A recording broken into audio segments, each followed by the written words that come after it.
Hello everyone, I'm Susan Boback, the card connoisseur, and while I'm usually showing you some kind of ink technique or paper crafting project, today I'm going to share some of my memories and reflections about what today is. It's the opening day of firearm deer season in Michigan. Now, when I was growing up, my father went hunting with his father and his brothers and his nephew. It was a time for men to get away and socialize together and eat the good food that their wives had made. And for the women, it was time to, you know, relax a little bit and have some girl time, if you'd like to call it that. And so I suppose it was only natural when I met my husband, John, that he would expect that I would want to hunt along with him. Now, he grew up around a lake, so he could go fishing any time in his life that he wanted. And so here's some of the collection of his books and what really formed his life when he was a young man.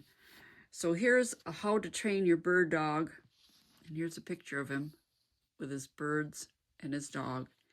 And then this is a very favorite book of his, Ackerman's Sportsman's Guide from the 1939-40 era. He fished and hunted like people breathe. And so even though I was aware of these, I'll call them pastimes, because my father did it, I had never actually hunted and I had never actually fished to the level that John did. So when he discovered that that was part of my life as he got to know my father and my family, I think it was just only natural that he thought that I would want to do it. And being a young wife, of course, I wanted to please my husband and I wanted to get to know everything about him. So I agreed, sure, I'll learn how to hunt. So the first season, I hunted with my father-in-law's gun. I walked the woods and listened for all the things that John had told me about, things that might happen, things, this is the way it's going to sound, this is what you'll need to do.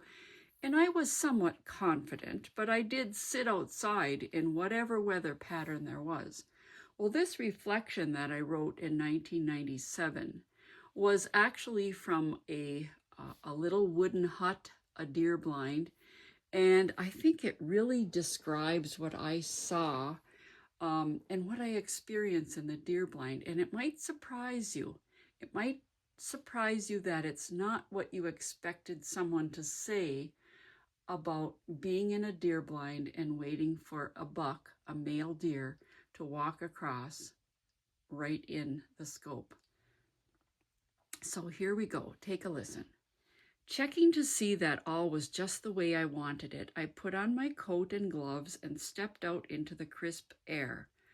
I walked briskly along the frequently traveled path, letting the starlight guide the way.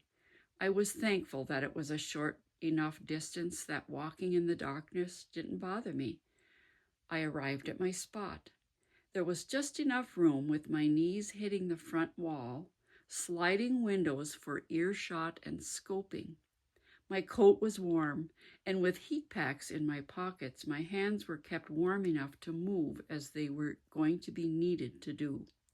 Now I was facing northeast, and there was a cold air with a slight breeze.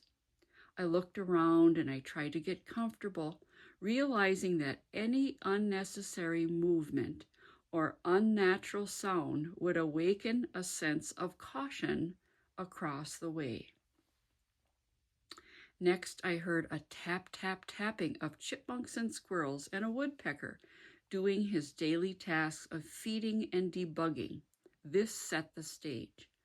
Listening to the sounds all around me in the dark, just before dawn, was just as exciting as waiting for an opening act at the theater. I tried to get comfortable so I would be ready when the orchestra began to play or when the sun came up. In the last few minutes, the chatter settled down, and for a brief moment, just a very brief moment, there was silence. Then, as if a maestro had raised his arms, the entire group responded, and it happened. Mother Nature opened the curtain on a brand new day. The sun was rising. As daylight crept across the land, each group of critters, birds and animals, began their daily routines. Chickadees flit across from branch to branch, unaware of the surveillance by me to them. 6 blue jays descended upon the tree just above the pile of apples.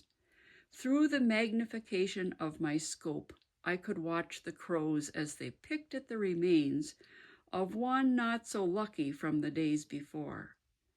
Now that I had enjoyed the sight of daybreak, listening became as important as watching the slightest movement in the woods on opening day. Thanks for listening. Have a good day. Bye for now.